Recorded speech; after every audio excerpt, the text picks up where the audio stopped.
People are starting to wake up.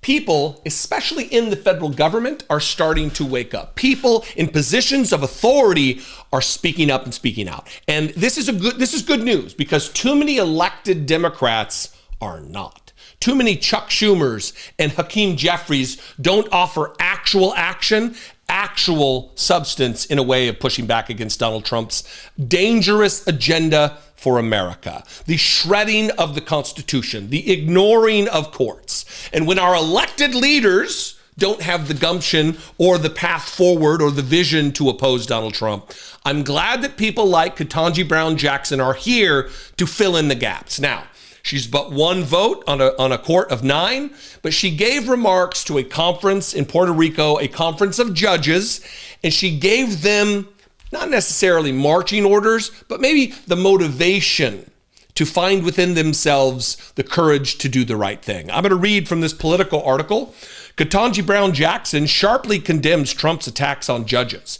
The Supreme Court justice said it was time to address, quote, the elephant in the room, the threats and harassment that judges have received from Trump and his allies. Now, while she didn't name Trump directly, she did the thing that so many do relative to speaking about Donald Trump when they are in positions of power. She skirted the issue a little bit.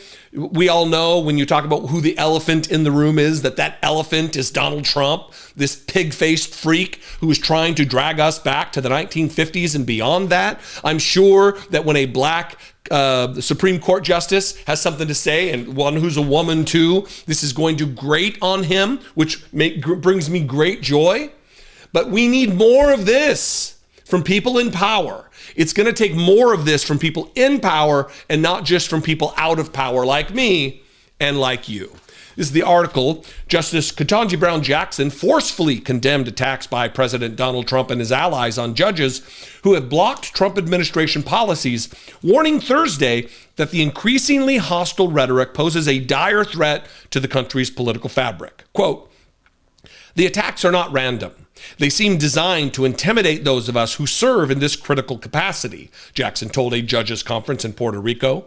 Quote, the threats and harassment are attacks on our democracy and on our system of government, and they ultimately risk undermining our Constitution and the rule of law.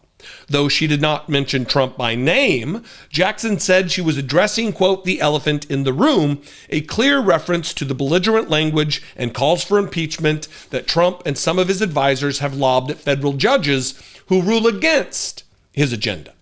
Jackson urged her judicial colleagues to show raw courage to dispense justice without fear of the results. Quote, I urge you to keep going. Keep doing what is right for our country, and I do believe that history will vindicate your service, the Biden appointee said. Jackson's unusually pointed comments received a standing ovation from the judges and lawyers in attendance.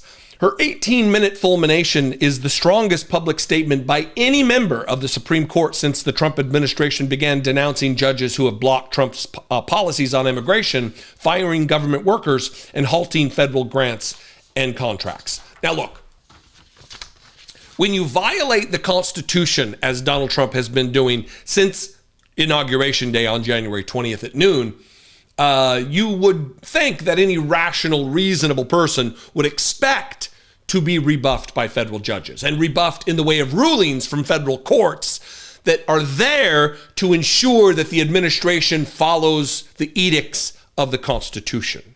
When you are lawless, you're going to be pushed back by judges who are there to correct these types of oversteps. Donald Trump can't handle it. He is an ego-driven, megalomaniacal freak who believes he is the law. He believes that anything against him is treason against the country. I will have you know, I will have the rest of the 6 members of the Supreme Court know, Donald Trump is not a king, despite the fact that he has been given grandiose power in the way of immunity from all of his actions as president of the United States. That is not the case, though. He is not a monarch. He is not himself the law. Donald Trump is but a man, and a stupid fucking one at that. We'll leave it there. What do you think? You can comment below. You can also call the voicemail line. Leave me a fewer than 3-minute voicemail, 714-576-4054. And of course, as always, you can email me daily@dollemore.com. Please consider supporting this work. I believe this work is critical right now in independent media, more important now than ever, as we say, and I believe it's true. You can click the join button below for $2 a month, become a channel member right here on YouTube. You can also go over to patreon.com/IDoubtIt podcast. That's a much better way than YouTube. They take way less money. YouTube takes like 35%. But patreon.com/IDoubtIt podcast is the other way. I'd love to see you there. Follow me on social media. I am at Dollemore. Another way, you can go purchase some merch, get a Dollemore Daily t-shirt or mug or sticker or tote or all of the other designs. Fight poverty, not the poor. Great conversation pieces there in the form of merchandise like mugs and everything else. Anyway, I love and appreciate you very much. I'll see you next time. Until then, be genuine. Take care of one another.